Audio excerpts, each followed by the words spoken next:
Hello, and welcome back to the Masonic Roundtable, a weekly program where Masons from around the world get together to talk about Masonic news and opinions in a friendly and social manner. The standard disclaimer applies. The opinions and thoughts expressed here are solely the opinions and thoughts of the participants and do not represent any Grand Lodge statements or positions. Make sure you keep your conversation open for the public and on the level.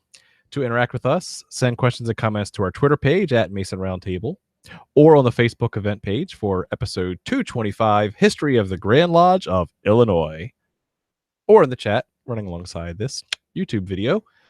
You can do that live, or if you're watching this later, go see what your friend said, because they were cool enough to join us live. You know me, my name's John Ruark. I'm a past master of the Patriot Lodge, number 1957 in Fairfax, Virginia. And next up, we have Robert Janson. Yeah, I got a little French in me, not too much, but Robert Johnson. Sounds like a Friday night for you, Robert. Maybe I like that. Likes French fries. Who doesn't? Sure. Freedom fries. Robert Johnson, Waukegan Lodge, number 78, Waukegan, Illinois, and current sitting secretary there, a past master, member of Ezekiel Bates Lodge. Yeah. Very cool. Yeah. Thank you, Robert. And short crew tonight, Jason Richards. How are you? I'm doing good. Great. Jason Richards, past master of Vacation Lodge number 16 in Clifton, Virginia, even though I don't go there very much anymore, and member of the Colonial Lodge number 1821 in Washington, D.C. Very cool. Like any good past master, you need a break sometimes. A bit, yes. A bit. Hey, so first up in Masonic news, last night, if you're watching this live, that would be, what is tonight? August the 7th. That means August the 6th, 2018, was the premiere episode of a 10-episode series, at least so far, from AMC called Lodge 49, which is about a California mystical lodge called the Lynx Lodge, with knights and all that, where a bunch of interesting characters run the lodge, as well as a beach bum. The protagonist tries to find meaning in his life by joining this local lodge. So the first episode, entitled As Above, So Below, aired last night. I watched most of it, and like all good AMC shows, there's a lot of character development, a lot of build up, a lot of character flaws, and you really want to see where people are going with it. So I don't know if you guys haven't had a chance to see it yet, or bits and pieces of it, but I think it'll be interesting to see what happens. Jason, Robert, I have not. Not. I chose to go to bed instead of staying up to watch it. Robert? Have not seen it. I actually saw a few of the extended cut commercials for it. I saw a few neat clips. I think it's going to be really interesting. I know that the fraternity has garnered a lot of interest from media in general, from the genesis, really. I mean, from the exposés through the years, and then more recently we had the Da Vinci Code, and then the Lost Symbol, and of course National Treasure.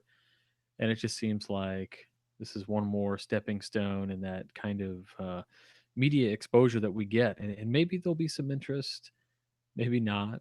I'm not looking at this like a recruitment thing or anything, but I think it'll be interesting to note if there is an uptick in membership. Maybe, hey, Grand Lodges, if you're listening, put a field in your Excel, mention Lodge 49 in the You mean tracking data? That'd be amazing. I'd love to see that. Well, I mean, the average person doesn't like anything, like data. I mean, I love when I get a file that has 200,000 lines on it. So I'm going to pivot the crap out of that. Oh, I slicer that one, man. Yeah. But you actually bring up a really good point. Like, I'm really enlightened by your comment. What if for every new candidate that came into Freemasonry, that a lodge kind of scraped the public Facebook profile with their permission, of course, just to see likes and dislikes and some of the additional stuff. No less than what Facebook already has on you or what Cambridge Analytica could find on you, but just to see, hey, hey, this guy liked the Lodge 49 page, and then just try to see if there's some big data crunching you could do to say, hey, you know what? Most of the people who joined in 2018 were fans of the show. Interesting. I think I can set up like a meeting at a large hotel chain, like nothing expensive. Like I'd be like a Ramada with maybe like a European country. I could meet at a Ramada over some Chinese food and maybe organize something. That's right. Something dark webbish. It would be great. Yeah, yeah. No first names allowed. Anyway, next up in Masonic news is the UGLA transgender policy. So, Dun dun dun. last week, the United Grey Lodge of England, due to pressure about discrimination, released its own formal legal transgender policy, which the TLDR, that is too long, didn't read, basically says as long as you are a post op or normal birthright male, when you join, you can be a Freemason. And if you are a male Freemason and choose to transition to a female after becoming a Freemason, you are still considered to be a Freemason. And so then all the standard, but that doesn't mean you're allowed to discriminate against those who have transitioned afterwards, et cetera, et cetera. So that caused quite a stir on the interwebs, on Reddit, on Facebook, every group. American Freemasonry, as we know it, kind of melted down for about 24 to 48 hours. At least, yeah, it was incredible.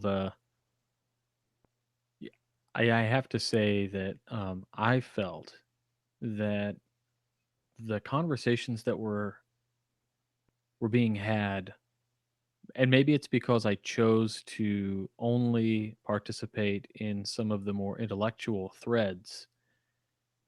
I saw very little.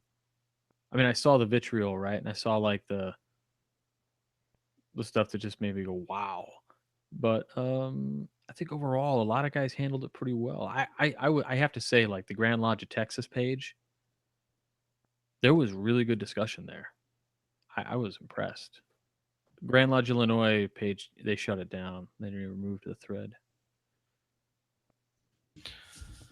So it's it's interesting, John, that you say, citing pressure on equality issues, but the UGLE specifically did this in relation to or in response to a piece of UK legislature or UK legislation. So it was some anti-discrimination act that UGLE was simply getting into line with. Right. So it wasn't just like they just came up with this on their own. They had to come up with a statement as a reaction to. Not that it's a negative reaction. It's just something they had to do. So of course, then everyone was waiting for the other shoe to drop. Well, what's my jurisdiction going to say? Okay, don't if Right. you've been around long enough, you'll understand that most Grand Lodges won't react to something unless it directly impacts them. So stay tuned, right? Yeah. No, I mean, as in Virginia, transgendered individuals cannot be Freemasons. As simple as that. Yeah, and it's kind of interesting too. One of the things that a lot of guys kept coming back to was the argument that this is UK, it's not us. And then they said, well, if this were to happen here in the US, I would just leave or whatever, whatever. Um, but I wonder what would the case would be. Would we consider it the all-out death of Freemasonry, American Freemasonry, that is, if legislation were to pass here in the United States that would put lodges or grand lodges, for that matter, in a similar situation? Um, I would tend to believe that a grand lodge would do what they have to do in a legal sense in order to maintain. And uh, all I can say is that if that legislation comes to your state and your Grand Lodge passes that, uh, there's no um, there's no reason you should walk away from the fraternity, um, because the legislation doesn't want to walk away from the fraternity. That's why they're making the rule. Right. Yeah. Another thing that came to mind too. I know this question came up in the Winding Stairs Facebook group about, not the transgender issue aside, if women were suddenly allowed to join legally according to your Grand Lodge rules and regulations, and they change those to allow women, what would happen? Would you still remain a member, etc.? Um, I think what's interesting is that if you look, this experiment's already been run once, and that's called the Odd Fellows, right? Around the turn of the century, they let women in as in an effort to be more inclusive, as well as to try to uh, gain the ranks of the membership, and yet it had zero impact on membership. So for a membership drive, it may not be the root cause that they're trying to solve. So um, I don't know. That's just, it has really nothing related to the transgender issue specifically, but to say that um, if this were to happen as a result of an increase in membership, that the experiment's been run, probably wouldn't have any impact. Well, I mean, you kind of saw that with the Odd Fellows, and I mean, I could see at some point in time where something happens and the Grand Lodge system falls under like Title IX. If they're receiving federal assistance or something like that, and I think that'd have a distinct impact on the fraternity. But I can't see that necessarily happening in the near future, just like I can't see a lot of states enacting similar um, transgender policies outside of perhaps the more progressive ones like DC, California, and a couple others in the near future. I just don't think as a country that's something we're going to see in the next 3, 4, 5 years. And next up and last for this week's Masonic news, Jason, you have some late breaking news ish out of the Prince Hall Grand Lodge of Maryland and other. Of Maryland, yeah. So our good friend and brother Donovan Colding tipped us off to this. Apparently, this past weekend, Grand Lodge of Virginia held its once every 3 or so years 1-day class, and Virginia was apparently not the only jurisdiction to do so. And what's interesting about this past weekend was the Most Worshipful Prince Hall Grand Lodge of Maryland held what is possibly the first Prince Hall affiliated 1-day class ever. So it happened on this past Saturday, August 4th. And yeah, just really, really interesting to see Prince Hall doing a 1-day class. And we're going to try to get some more information on that just to see how it was run and how it worked. And stay tuned for that, because I think that's going to be some really, really good insight that we can gain off of that. Yeah. We've talked about 1-day classes, multiple episodes, and we'll see what the results show. Yeah. Time goes on. There we go. Let's get into this week's topic, which is a continuation of our 5-part series of the history of our respective Grand Lodges. So, next up, we have the wonderful, handsome Robert Johnson to give us a little bit of the history of the Grand Lodge of Illinois. Take it away. All right, cool. Yeah, so I'll switch back and forth with some slides. So I'll start off with a slide deck here. Let me get over to that. We'll start the screen share, and we'll go over here and hit play. You guys see loading? Wait for it. Yeah? Love it. Got All it. right. Cool. So there's a little bit of a backstory on some of this stuff, and we're going to kind of go through it as it's laid out in the Grand Lodge history. So, again, history of the Grand Lodge, Illinois. So the first documented Freemason. Hey, let's quiet down the old notifications. The first Freemason that came to Illinois, they called Illinois country, was a guy named George Rogers Clark. He's a Virginia military. His military unit took over Caskia, which is this town here, and crippled, and he seized control from British and essentially took over what was called the Old Northwest Territory on July 4th, 1778. So it was in Kaskaskia that a group of Freemasons took the first formal steps to organize a lodge in what is now the state of Illinois. So on March 5th, 1805, 7 Freemasons petitioned the Grand Lodge of Pennsylvania for a charter or dispensation to establish a Masonic lodge. On September 24th, 1805, the dispensation was granted. Fast forward a little bit, on December 14th, 1805, the lodge held its first meeting and adopted the name Western Star Lodge. And on February 3rd, 1806, Charles Query was initiated and became the first person to receive a Masonic light in Illinois. A charter was issued by the Grand Lodge of Pennsylvania under the name and number of Western Lodge number 107 on June 2nd, 1806. The lodge held the first formal installation of officers on the 13th of September in 1806.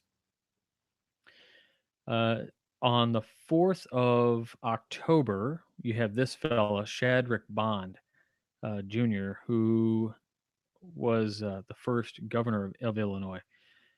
He visited Temple Lodge number 26 in Reisterstown, which is Baltimore County, Maryland. Excuse me. He had petitioned for affiliation with the lodge. He was elected to membership on December 27th, 1806, and he served as the worshipful master of that lodge in 1815, 1818, 1827, 1828, and 1829. And when Illinois became a state in 1818, Shadrach Bond Jr. was unanimously elected the governor, the only time in the history of Illinois this ever even happened. So, let me fast forward here. We're going to come back out of my tech. You guys still there? Holding strong. Okay, sorry. Yep.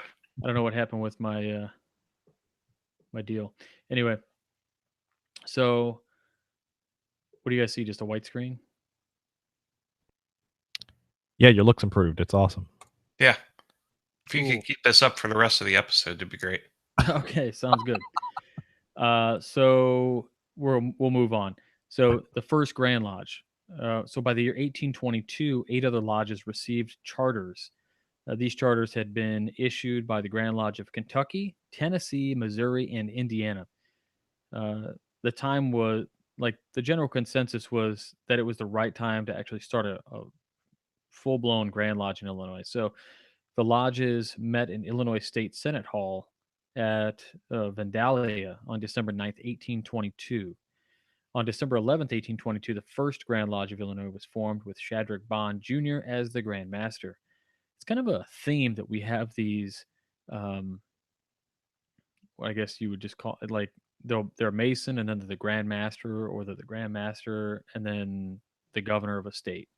It's kind of, it's happened a few times. It's true. Mm-hmm. So anyway, he has the distinction of being the first governor and the first Grand Master of Illinois, and his election as the Grand Master came just 6 days after retiring as governor. There's a little bit of history on General Marquis de Lafayette, who visited our country, of course, 1824 and 1825. On his trip west, he visited the Grand Lodge of Missouri while it was in session. And on April 30th, 1825, he boarded a boat in St. Louis with Governor Coles of Illinois, Governor Dodge of Missouri, and a delegation from the states of Louisiana and Mississippi. And he came to Kaskaskia for a visit. So the party actually arrived a little bit early on the afternoon, And entertained by several groups, they were officially received by the state dignitaries at the Lodge Hall that evening. So the Grand Lodge met each year until its last session on January 3rd, 1827. But we have no definite reason as to why the Grand Lodge stopped its labor at all. There's nothing on the records, nor why the lodges of Illinois went out of existence. Um, However, it's generally believed that it was an indirect result of the William Morgan incident in New York, which brought about the formation of the anti-Masonic political party. Our nation's first, third party, all that good stuff. On June 11th, 1829, the last lodge closed. So on that date, there were no more, I'm going to use air quotes, even though you can't see it, no more official lodges in, um, in Illinois. I'm coming back to turn my screen share off. Hi, Robert. Hello there. There you are. All right. So after that last lodge closed, uh, lodges at the time that were around included, let's see, we had the Western Star Lodge, which later became Lodge number 1, which was at Kaskaskia, Lawrence number 2, Libanus number 3, Edwardsville, Olive Branch number 4, and Upper Alton Lodge, Vandalia number 5, Union number 6, Eden number 7. There's a good handful of them. And for several years, Masonic darkness existed in Illinois and many places throughout the country. You can look in your Grand Lodge documents and usually find a good gap there. Speaking of the revival within Illinois Freemasonry, so after the defeat of the Masonic Party in the presidential election of 1832, the party on a national scale was gone. They disintegrated. They were like, I don't feel so good, Mr. Stark. Spoilers, come on. But I don't want anyway, to go. yeah. So the end of that political storm brought the revival of the interest of Freemasonry pretty much everywhere, especially in Illinois. On December 6th, 1834, a group of Masons met in Quincy, Illinois, to consider the advisability of establishing a lodge. So a resolution was adopted and petitioned, which was sent to the Grand Lodge of Kentucky for a dispensation or a charter. On August 31st, 1835, the Grand Lodge of Kentucky issued a dispensation to Bodley Lodge at Quincy. A charter was issued to the lodge the following year under the name of Bodley Lodge number 97. And so when the new Grand Lodge of Illinois was formed in 1840, Bodley number 1 was now number 1 instead of the Western Star. So on May 1st, 1837, a few years later, before that Bodley Lodge was number 97, it adopted a resolution that a committee be appointed to ascertain how many lodges were in the state um, preparatory to organizing a Grand Lodge. So I went ahead, now I'm going backward to give you a little bit of history. Sorry about the mix up here. But soon thereafter, the lodges in Illinois adopted a resolution favoring the formation of the Grand Lodge of the state, which resulted in a meeting on April 6th, 1840, in the Lodge Hall located on the southwest corner of the public square at Jacksonville, Illinois. And so there they unanimously resolved that a Grand Lodge be formed and an election of officers was held at Abraham Jonas to be the Grand Master elect. On April 28th, 1840, the 6 lodges in the state surrendered their charters, and new charters were then issued to them all by the new Grand Lodge of Illinois. Those included the Bodley Lodge number 1. That's where it became that, and that was at Quincy. They had Equality number 2, Harmony Lodge number 3, Jacksonville, Springfield Lodge number 4, and Far West Lodge number 5 at Galena, which never actually ended up meeting, and the charter remained vacant. which was really interesting. So they actually later became Far West Lodge number 41 in 1846 at Columbus, and Columbus Lodge um, was eventually went out of business in 1845. It looks like, but returning back to that vacant charter number 5 was really interesting because it sat vacant all the way up until like 2011. And so in 2011, a new lodge in Illinois was formed called Illumination. And while we don't have TO lodges in Illinois, it's kind of TO in style. And they petitioned and they asked for lodge number 5 and they got it, which was kind of cool. But anyway, it was in the office of Alexander Dunlap that the movement to organize the Grand Lodge was started. And there's some evidence that Alexander Dunlap was the first senior Grand Warden and the second Grand Master, and William B. Warren, the first Grand Secretary and the 12th Grand Master, were both from Harmony Lodge number 24 at Jacksonville. And the two whom all honor must be given, it says that basically the entire honor of the formation of the Grand Lodge should be given to those two gentlemen. One of the first interesting things to happen in Illinois after the new Grand Lodge was formed is described as the Mormon experience. So this is what a lot of guys were really interested in as far as Masonry and Mormonism in Illinois and some of the wild stuff that went on. But on October 15th, 1841, Grand Master Abraham Jonas issued a dispensation to form a lodge at Nauvoo, Illinois. And on March 15th, 1842, excuse me, a meeting was held at Nauvoo Lodge with the Grand Master in attendance. Joseph Smith, the Mormon prophet, served as the Grand Chaplain, although he was not yet a Freemason. That evening, he received the first degree of the craft. The next day, he received the second and third degrees. So trouble began soon thereafter because of the irregularities that were being reported. The lodge degrees were conferred on groups of candidates all at one time. There was a great many other Mormon lodges. There was a great deal of interest in Masonry among the Mormons, and within a short period of time, many other Mormon lodges were formed. So, lodges completely comprised of nothing but Mormons. An investigation was made on the complaints that were received. The work of certain lodges was suspended, but the ban was later removed. The matter was considered at length at the Grand Lodge sessions of 1842, and things got so bad among the Mormon lodges that in 1843, all Mormon lodges were deprived of their authority to function. But it didn't matter. They didn't care at all. They just kept on moving. So it didn't Wow. stop the Mormons. They continued to work as if nothing had happened at all. On March 13th, 1844, they dedicated a lodge Masonic building in Nouveau, which still exists with people from all over the world in attendance. Several members of the regular Illinois lodges attended in Masonic regalia and were later subjected to disciplinary action by the Grand Lodge.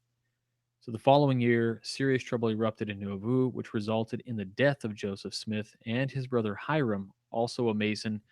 Um, the Mormons moved west and the group became divided. So one group settled in Missouri and has remained neutral regarding Freemasonry, and the other group continued their journey and settled in Utah and had been anti Masonic until fairly recently. The group readily admits that some of its symbols and ceremonies resemble some of our stuff here that we use within craft Freemasonry. We've talked about that. We had an episode on Mormonism, I think. Uh, Freemasonry has always been um, education minded, so the need to educate children was recognized at a point, and they discussed the Grand Lodge discussed during some of their early days. Um, they actually worked alongside. I think the Grand Lodge of Missouri had established a Masonic college, and so Illinois was thinking about doing it, but the plan was never really carried out. Macomb Lodge number 17 purchased the property which had belonged to McDonough College and offered to give it to the Grand Lodge, but nothing came of this. So Franklin Lodge number 25 at Alton maintained a school for girls on the first floor of the lodge building. Many other plans were considered by Grand Lodge, but when the state passed a free public school law in 1855, the plan was no longer pertinent to consider. So they were on the forefront of trying to educate people for free, and then the state took over and they didn't have to do it anymore. So Masonic organizations around the world to this day support. Of course, we have everything from dyslexic tutoring centers. We have reading centers and all kinds of things. So um, education with our young folks, and especially with a lot of our charities moving into the realms of disability assistance and all of that. So this is just one of those examples where it existed even from the beginnings of Grand Lodge. In 1845, a dispensation was issued from Herman Lodge number 39 at Quincy with authority to work in the German language. So that's kind of neat. Later, some other lodges were formed in Chicago with the authority to work in this language. In 1849, a district deputy grand master was appointed for the German speaking lodges. And during World War One, a feeling ran high against Germany, and the code was amended that all work in Illinois be done in the English language. After the war fever had cooled down, there was an attempt to reestablish working in the German language in these lodges, but without any success. In 1833, a petition was filed to establish a lodge working in the French language. The request was totally denied. In some recent years, there has been talk of permitting a lodge to work in Illinois in the Spanish language. At 1845 Grand Lodge sessions, this is where they first discussed moon lodges. In those early days, because of course the lack of artificial light and bad roads, lodges on the night of a full moon. So these lodges came to be called moon lodges. Grand Lodge even published the annual table of the dates of the full moon to help these lodges. So we no longer actually have any moon lodges in Illinois, but we kind of do. There is a lodge in Illinois that meets, I believe, on the Monday preceding the next full moon, and they tried to get meeting on the full moon. I think the Grand Lodge told them, no, it has to be like easy. You have to be able to tell us when it is. And the argument was like, well, it's astronomy, so I can tell you when the next full moon is going to be for like the next, I don't know, 1.5 years. But it didn't work. 1846, an application was made to the state legislature for a charter creating a Grand Lodge as a legal entity. On February 20th, 1847, the charter was issued forming the quote unquote Grand Lodge of Illinois of Ancient Free and Accepted Masons. From 1883 to 1896, the name was changed to the Grand Lodge of the State of Illinois Free and Accepted Masons. The name of the Grand Lodge was then changed to the quote unquote Most Worshipful Grand Lodge of Ancient Free and Accepted Masons of the State of Illinois. So they went from 4-letter to 3-letter to back to 4-letter. Yeah, it's great stuff, honestly. This is what people generally don't like. I mean, I love history, but the administration of side of things kills it for a lot of folks. uh, 1847, during the Mexican War, a resolution was adopted that dispensation be granted to traveling lodges attached to Illinois regiments in Mexico, but there is no record that any dispensation was ever issued. However, during the Civil War, a number of military lodges were formed under Illinois dispensations. During World War I, applications for military lodges were made, but Illinois refused these requests, and there is currently an interest in starting a Civil War reenactment lodge or even an appendant body. And of course, I haven't heard anything on that since probably 2011, 2012. In 1849, gold was discovered in California, right? We had the gold rush. So the Master of Illinois at that time issued dispensations to form two lodges in California, both of them in 1850, but neither ever received a charter. This was not the first time it was done in Illinois. In 1843, a dispensation was issued to create Milwaukee Lodge number 22 in Milwaukee, Wisconsin. In 1852, a dispensation was issued to form a lodge of St. Anthony Falls in Minnesota. It was chartered as Cataract Lodge number 121 and gave up its charter when the Grand Lodge of Minnesota was founded. So in 1855, a dispensation was issued to form a lodge in the territory of Montana, which became Nebraska Lodge number 184, which is at Bellevue, Nebraska. and was one of the lodges that organized the Grand Lodge of Nebraska. So, if you watched last week, I showed the map where kind of every Grand Lodge got a little piece. So it's kind of cool. We've got a line going from Nebraska, the Grand Lodge of Nebraska, to the Grand Lodge of Illinois. In 1850, the Grand Secretary's office was located in Peoria, Illinois, and a fire occurred in the office, and all of the records were destroyed. So this is one reason we don't have some of the history that we want. And if that wasn't enough, another fire occurred in the Grand Secretary's office 21 years later in 1871. So that takes us up to the Civil. I'm sorry. Go ahead. So, wow, that's kind of unfortunate. Yeah, I mean, it's Illinois. We've got a history with fires, and I'll kind of get to that. But the Civil War years were creeping up on us. So everybody loves Abraham Lincoln. Of course, not a member of our fraternity. Um, on several occasions, he was around the craft. 1842, his one of his good friends, Bowling Green, passed away, and he had a Masonic funeral, and Abe Lincoln spoke at that funeral. And of course, many people talk about how Lincoln had planned on petitioning for the degrees when he returned to Springfield after his term as president was over. Of course, never happened. But there are lots of heartwarming stories that go on about Masons during the Civil War. Um, I encourage anybody out there, if you want to learn more about that in particular, I would encourage you to read both books, um, A House Undivided, and also which is a really good anecdotal book. Um, I would also like you to read The Better Angels of Our Nature: Freemasonry During the Civil War by Halloran, Mike Halloran. That one is more. Um, it takes some of those anecdotal stories and puts a real investigative reporting to it. It tells us, yeah, that probably didn't happen, like the friend of the friend monument and all that. But what it does also do is it provides a great deal of other stories that actually did happen, which are even more incredible. Um, Moving on, Stephen A. Douglas, of the famous Lincoln Douglas debates, he was a leading political figure of the day, and he was a member of Springfield Lodge Number 4. He was appointed as the first Grand Orator of Illinois, but was unable to serve due to a campaigning That's scheduling. that's cool. Yeah, he was eventually replaced by U.S. Senator James McDougal of Harmony Lodge Number 3. And Douglas passed away suddenly on September 6th, 1866. Grand Lodge laid the cornerstone at his monument in Chicago.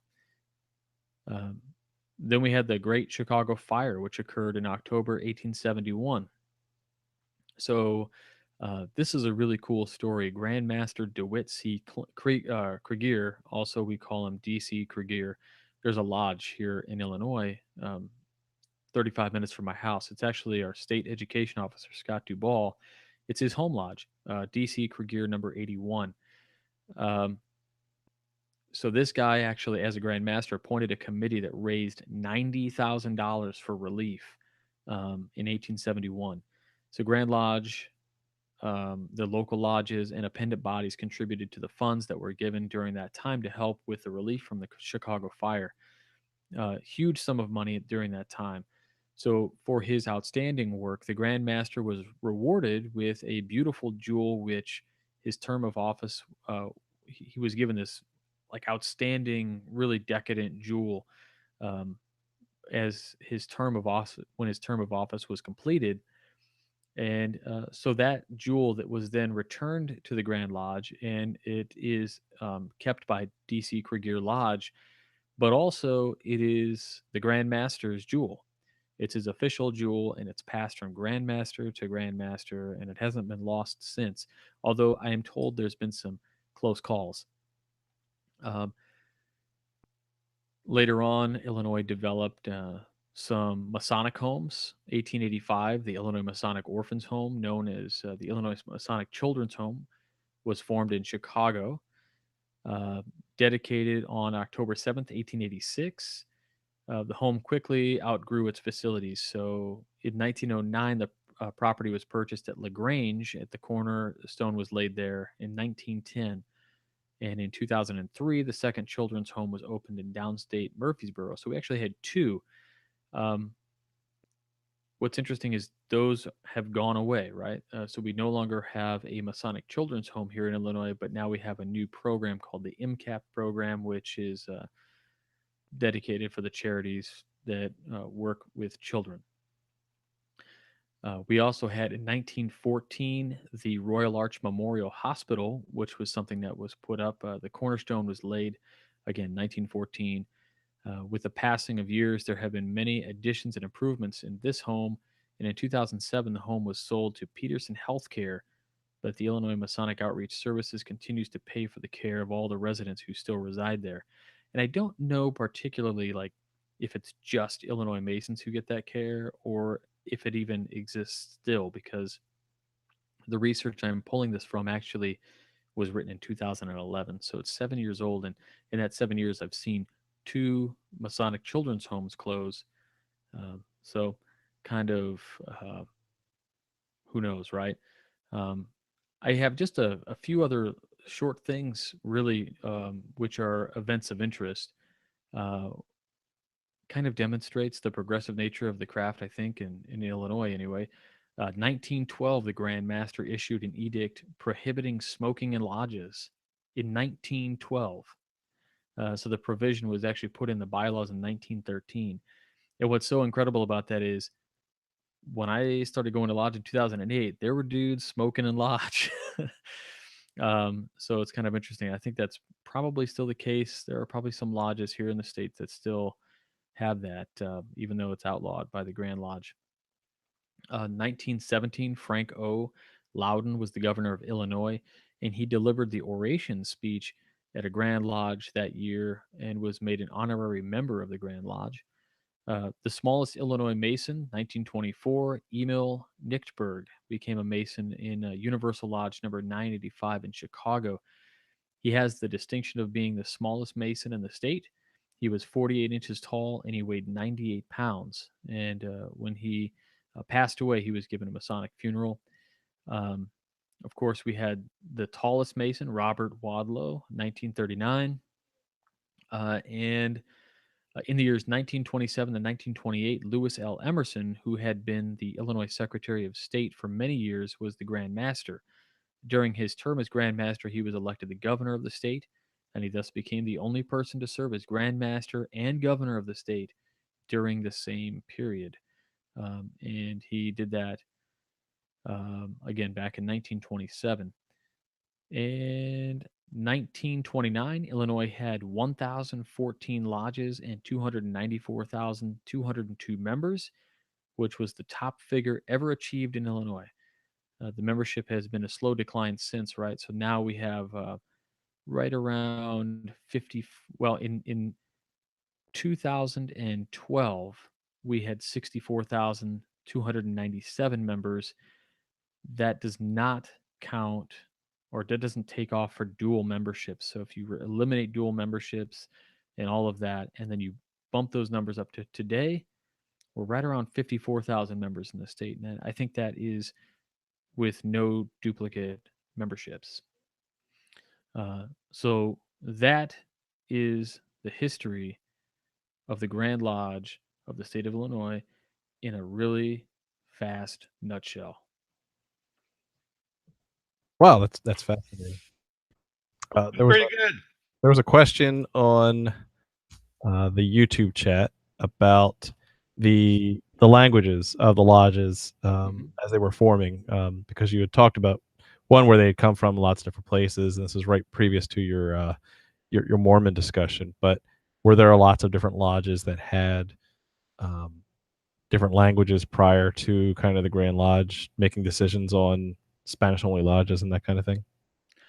So you can imagine it at the time, right? There's no legislation, so lodges worked in whatever language they really wanted to. If you were a group of German immigrants, or maybe you were, I mean, I don't know. I'm assuming there were Hessian soldiers here in the States at some point that probably had a German speaking lodge, or if you're in Illinois and you're German, you had a German lodge. On the books that they have, they shows like 4 or 5 lodges, including the French one, which was denied, and I would probably say there were more, but the issue with the fires really destroyed like way too much of the information. Like it's such a Really can't know definitively, but yeah. Like Illinois is a really odd state in that when I became a Mason here, I had asked several questions, and that's when I found out we had 2 Grand Lodges. That's when I found out we never had a Grand Lodge building really. Like we started in a storefront, and then I think the Grand Lodge was actually in Chicago for a while before it was moved to Springfield. But we never really had a building. Like today, the Grand Lodge. Actually, if I can find a picture really quick. So I was actually looking for a picture of it for the cover art for this episode, and I was like, it's a 1-story office building. It's a 1-story office. Yeah, I building. can't use that. Yep. Yeah. If you pull up to the Grand Lodge of the state of Illinois, you will see just a 1-story office building that there's nothing there. Um, it's a beautiful building inside, like probably 12 offices and desk staff and a set of proceedings on the in a bookshelf. But other than that, there's just nothing there. I mean, it's all business. No like museum or anything like that. We do have a Illinois Lodge of Research, which was somewhat, kinda, sorta tied to the Illinois Masonic Library. Um, but the Illinois Masonic Library now, I think, exists in Normal Lodge, where they rent some space, and it's pretty much just a room with lots of books. It's pretty well organized, but there's a lot of stuff in there that needs to get fixed up. So hopefully, it'll be a working, usable library in the future also. the next question I had was, is there something to do with an Illinois skyscraper? And was the Grand Lodge, ever in that skyscraper? Do you know anything about this? Yep. So the first Grand Lodge was believed to be in the world's tallest building at one point. I think I covered that in a Masonic Curators episode. It was a postcard. And yeah, so the Grand Lodge was in the tallest building in the world at one point. But as with many things in the turn of the century, uh, the inclination of technology and the uh, inclination of men to build buildings for the Grand Lodges right at the same time. Hey, let's build this great building. It's amazing. And then, like, they couldn't, the stories abound that they couldn't rent out, you know, all of the space and elevators and all this stuff. So they moved out. Very cool.